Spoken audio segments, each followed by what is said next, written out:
យើងនឹងផ្ញើណាទៅទិញហ៎លោកអាណាទេអស់ទៅវាយស៊ីម៉ែចង់លក់ដែរអីអូលក់អីចាសំខាន់មានដីលក់ឬក៏អត់មានមកក្រៃដែរអានឹងផ្លេចទៅលក់អូផ្លេចទៅលក់ម៉ៃលក់កាត់ជីការ៉េកាត់ជីប្លង់មកដីនឹងមកថាតិចទៅលក់ទៅតែដីនៅទៅលក់ចង់លក់ហ្មងបាទនឹងបាច់ទីចាចូលឆ្លៃក៏លក់ហាត់ដែរលក់មហានមើលតែជាដាក់តបលើបាទនេះឯងផ្លូវកាត់ទៅបាទ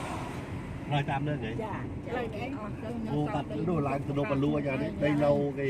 ខែឡម៉ែឯងលក់តដែលលេងណានៃឲ្យហើយចៅអើយទៅដីយូរគាត់អត់ដីស្រែរត់ទិញយកអត់ទៀតដីឡូពួកលេបានថ្លៃទៀតទេចំគេថាគេទិញធ្វើថ្នោតទៅលក់មើលនឹងចំមែនដែរគេធ្វើតែអីធ្វើថ្នោតឆ្លងចឹង